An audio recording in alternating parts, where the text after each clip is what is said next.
problema, merong sagot na kay saya. Sa simpleng bagay may diskarte, laging handa, no thinking everything. Kahit anong hamon, hindi uurong makista, tuloy-tuloy lang to. Dito sa vlog, sama ka na. Abot ang pangarap, basta kwente ka. Maski TV ka na ng akiray, no thinking everything, walang imposible. Sa channel, ikaw ay inspired, kaya natin to. So ito guys, meron tayong Eureka na stand fan. Pero yung lumang modelo pero matibay ito. Ngayon na stock, ayan na, umuugong na lang. Tinesting ko na kanina, ayan may ugong pa. Ayan, so baklasin natin. Tingnan natin kung para makita ni Bossing. Pakita kita ha. Para makita ni Bossing na ano, kung ano gagawin natin. Kung bakit umuugong lang. Okay, so baklasin muna natin. Fast forward lang tayo para hindi masyadong mahaba ang ating mga video. Ayan, so tanggalin lang natin yung cover ng motor. Ayan, tanggalin natin lahat, mga tali dyan, pati mga kapastor. Tanggalin natin lahat, pati yung swing arm. Ayan. Sana malambot, ayun, matigas. Patay tayo dyan. So pagtatanggalin natin guys yung ano, lilihain natin yung shafting sa unahan kasi hindi lalabas diyan. Sakto-sakto lang yan diyan sa bushing, sa shafting. Ayan, so pinupukpok ko guys yung apat na tornilyo dahil hindi talaga matanggal. Hindi kaya kasi sobra kapit. First time lang na mabubuksan. So ayan, natanggalan natin. Ito, ngayon putol yung strap, yung pinakang tali ng dugtungan ng ano, ng winding. So delikado yan, kailangan alalayan natin ang paghila. Pag putol na strap, matik yan. Pag hindi natin iningatan yan, posibleng maputol yung hibla.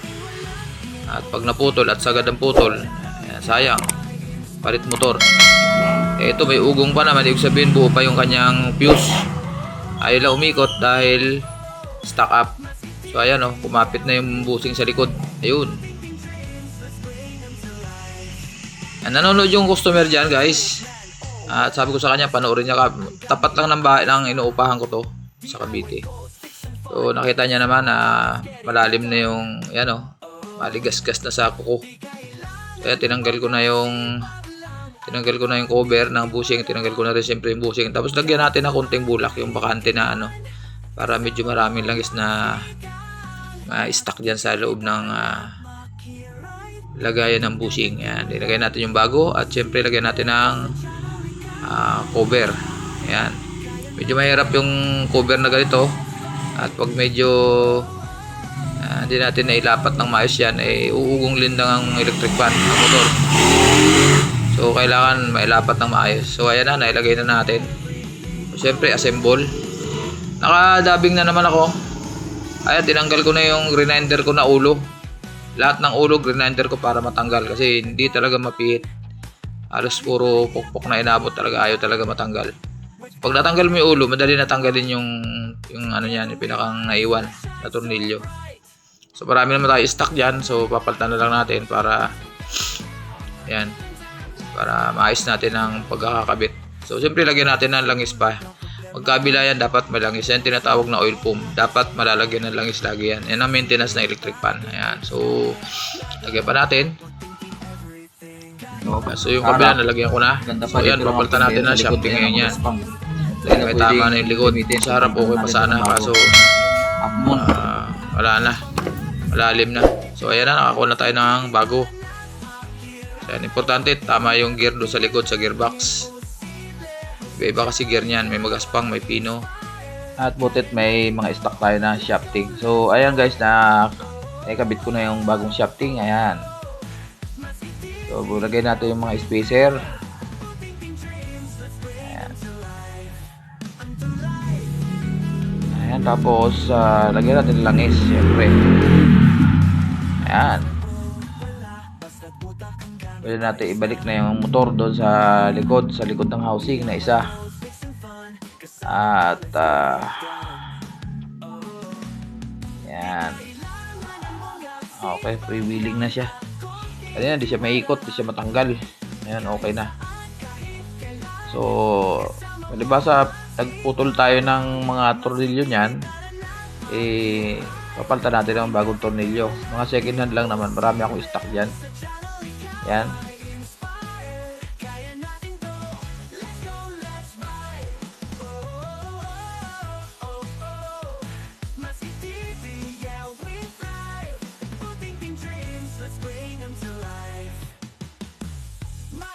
Man, oh wala, basta puta ang gamit, ayos na.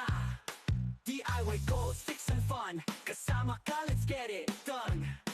Oh, di kailangan ng bongga, sipag lang at konting tiwala. Kahit saan, kahit kailan, kasama mo, Matski Gang. Matski TV, tara na, makira. So guys, ito na, assemble ko na. Testingin na lang natin to. 1, ayun, umigop na guys. Ayan na. Ayan. Ayan. 2, 3.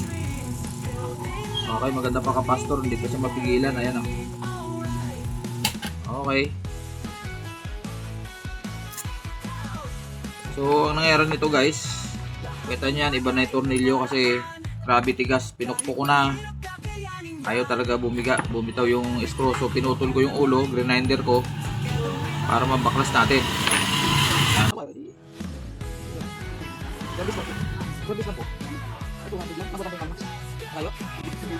Yan, salpak muna natin dito para hindi mahirap.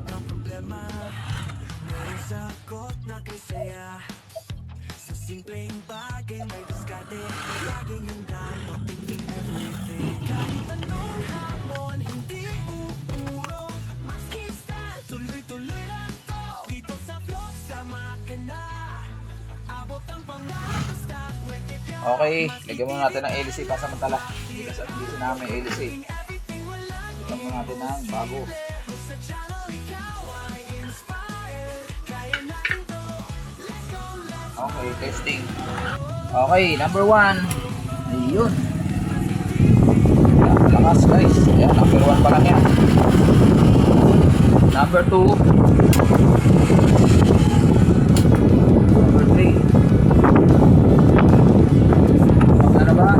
Ayun, gumagana. Ang swing. Okay.